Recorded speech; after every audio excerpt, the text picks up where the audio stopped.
Hello. So is it always KK to everybody, or is it Kekoura?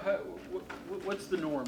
So for the most part, it's Kekoura, but like I try to make it as easy as possible. So I just kind of have people just call me KK because like some people don't really know how to pronounce my name for real. So I mean, it doesn't really matter. KK, Kekoura doesn't. I'm fine with whatever. So start with, Rich just talked about it a little bit. When he came back, you had already left him. When you heard he was coming back, your reaction, you just broke up with the girlfriend and now you're coming back together. What was that like? I mean, you stayed, so.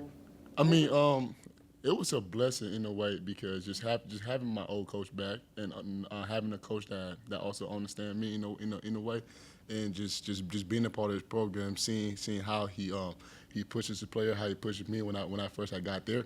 So for me, it was a little bit of excitement, and also kind of like a what's it called unfinished business to do, but that was pretty much it. When you went to West Virginia, was it to want to play Power 4 football? Was that what it was? Oh yeah, yes sir, yes sir. Was it to get away from? Oh Rich? nah. He had nothing to really to like what's gonna do with it. To me, my opinion, probably the best coach I've played for because just seeing how much he get out of his player, like just how much he pushes you day in and day out, not just on the football field, but just be a better person off the field. And then when you found out, when you first heard Coach Rod's coming back, what was going through your mind? So what was going through my mind because last year was supposed to be my last year if you guys don't know that, but just kind of having the opportunity and be blessed to get another year back. The first thing I did was call him and trying to see what's it called. I called him and me and him at Tar and I was like, hey coach, I'm trying to come back and play for you and this is that, and then he was like, come on, let's do it. But that was pretty much it. What's the biggest thing on your name a little bit? Where does Kekoura come from? So for people who don't know, I was born in Monrovia, Liberia. So it's a country in Africa. And growing up there, I was there until I was 12 years old, about to be 13. And that's basically where my name came from. Just it's an African name in a way. For some of the WVU fans familiar with like last year's defense, what's going to be the biggest difference this year from last year on what they're going to see put out on the field? The biggest difference is just guys who want them more, and it's more of a us thing instead of a mean thing. You know what I mean? And just having guys who are hungry to make plays, having guys who are hungry to play for each other, and also for the coaching staff, and just having the opportunity to go out there and impose our will in in a way, and having like 11 guys run to the ball. It doesn't matter where the ball's at. You're gonna see us running to the ball, and just having the opportunity to be violent and be physical. Okay, we got a chance to hear from Coach Franklin yesterday. What have you kind of learned from him so far? What are your early impressions playing under him? My early impressions, he's an old school coach. You know what I mean? He's a guy who wants you to work hard. He's a guy who wants you to come down and be super physical and all that. So right now we all still in the midst of getting to know each other and also still in the midst of getting to understand each other. Is he pretty vocal? Yeah, he is.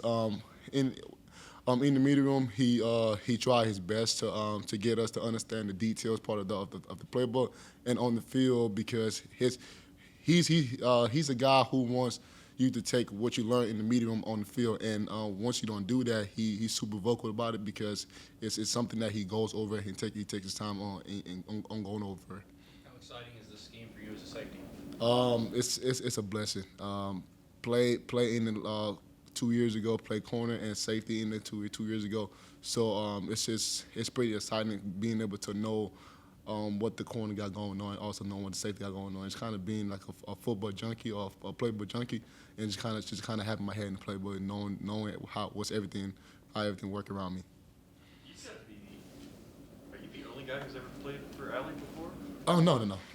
We got a couple of guys who play for him, and a couple of guys who understand the playbook, and also we have a lot of guys who kind of help me in a way that if I don't know something, I can kind of go to them and also ask them questions. Sure. People come to you like, hey, Brooks is due, or what's the alignment? Or I mean that's pretty typical, especially kind of being over here in a way. And I mean if you don't went to any program, it's basically gonna be the same thing. You talked about getting that extra year. Was that something you always wanted to do if it was a possibility, or did it kind of just come together? It's a little weird. It's a little weird feeling because after my last season, like the last home game, I didn't feel like I was done, right? I don't know if that's the right way to say, but just getting that phone call, because I had other coaches calling me and like, hey, look, I seen this about this and that, and I didn't pay no mind. All I did was just kind of prayed about it. And once I got that final phone call, I'm like, hey, look on Twitter, this and that, and I'm like, oh, I'm excited about it. And then the first thing I did was call Coach Rock. For a fan that watched the secondary struggle last year, what will they see this year that's different from this group? You're one of the few guys that's back from that last year. How is it going to look different to them? So the biggest thing is it started with the defensive coordinator, right? He put us in the spot to succeed. He allowed us to understand the situation we're in, and also just kind of going over details, information throughout the whole week, what we expect to see and what we are going to see. And the biggest difference is, I say, we just have a lot of guys who bought in, and I'm not saying the other guys didn't, but I'm just saying now we have it's like a one unit, right? We all understand, we all communicate. It's not like I'm just showing up on the field to do my job. I'm also showing the field to help him out, to also he gonna help me out in the way. Technique-wise, in the back secondary, the way you guys play, the way you cover, the way you play the ball, is that different? Is that similar? Is that? I mean, like Coach said, we're gonna be aggressive, and that's basically how it's gonna be. And last year, I'm not gonna say we wasn't, but this year it's gonna be something that I'm excited to see. I'm excited for the fans to also see them. I'm excited for the coaching staff to see. And with the eyes, are the eyes the same? The things that you're looking for, the angles, all the things that. I mean, football is football. It doesn't Okay. it doesn't really matter like how you put it. It's just all about the scheme and what's called things of that nature and how your coach is coaching. But I mean, ain't really nothing changes on your eyes, because if my eyes to be on number 2, my eyes gonna be on number 2, regardless of what defense I'm in, right? So it's all about that player being disciplined, and also listen to his coach. Going back to your extra year, once you get the phone call, you find out you're good. It's not that easy. Guys have been hung up, right? Did you have to fill out a waiver and wait for all that? Like, how did that go once you heard about the ruling? So for me, it was one of the things that I'm home, because I was back home for the break. I'm from Minnesota right now. I'm back home from the break. Working out, trying to see what's next. Talking to agents and what's things of that nature. So when I got that phone call, it was like, it's just real, right? And I'm trying to do my research. I'm on Twitter, left and right, like really trying to see what's going on. And once I finally realized, oh, this is the truth, and I got a call from the coaching staff, and I think I might have called Raquel and things and stuff like that. So when she also told me that, it was just like, oh, now I didn't know how to feel, because like, oh, I got the opportunity to also relive my dreams again, also play for a coach that also gave me the opportunity to leave JUCO and play for him. A little bit of paperwork after that, I'm guessing. Not really. It was. I ain't had to do no paperwork. I don't think I did. It was just you got your year back, and I called compliance to make sure it was true, and they told me what it was. I didn't have to sign no paper or do anything like that. And then you said football's football. Can you school us on Minnesota junior college football? Okay, I've so met a lot of guys like that. So Minnesota junior college is something that a lot of people don't pay attention attention to. They don't get a lot of eyes, especially especially where I'm from. Just so playing there is something that you have to be 10 steps ahead of everybody, and that's one thing I kind of look at in a way. I take pride in my craft. I take pride in watching film. I take pride in knowing what the offense is going to do, right?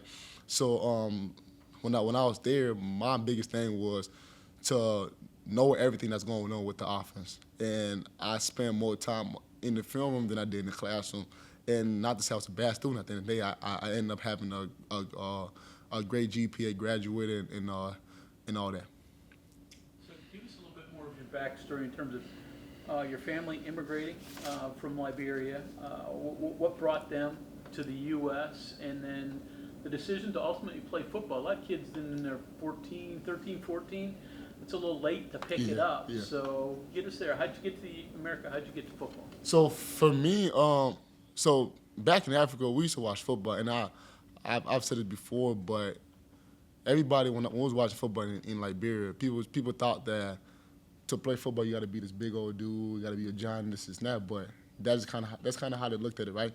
But once I came here, and the reason why my family I came here was to get a better opportunity, not just for themselves, also for for me. And I came here, like I said, at age 12, going to 13. I didn't start playing football until I was a sophomore in high school. I played receiver at first, didn't end up going well. Left receiver, went to safety at first, and it wasn't my cup of tea. I feel like playing safety, especially in high school, it wasn't coached the right way. So I just felt like it was a little bit boring. So I left from safety and went ahead and switched to cornerback, and that's where I found joy in the game, just being able to dictate on what to do at CrossFit is doing. So that's kind of how I started playing football. That's kind of how I also picked the game up. And also my family was a huge Minnesota Vikings fan, and at the time it was just something that I fell in love with. It's something that I was super into, and that's just kind of how I got a hold of the game. Learned about Coach Alley is that the number of blitzes, coverages, everything that he has. Are they necessarily complicated, or is it just the number of them that can make it a little bit more difficult? No, I mean, it's not really complicated. He tried to make it as detailed as possible, but also make it as simple as possible. Because at the end of the day, like, we're not playing FCS football, not to throw shade on anybody in FCS, but we're not playing no high school football no more in a sense. Because this whole coaching staff here, they're here to make us better, and also here to make us ready for the next level.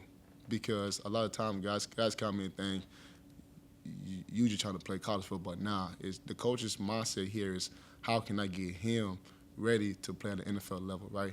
And the whole method is I'm gonna make it as hard as possible on you now.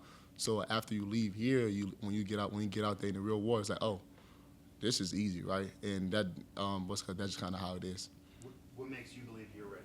What makes me believe I'm ready? Just seeing just my confidence level, right? And just kind of seeing how many works out, like the amount of hours I put in, and just understand the defense a little bit more, and just kind of understand the coaches and knowing that what they want, and also just having that year under my belt playing this conference. I feel like it's second to none. I feel like I'm ready for whatever.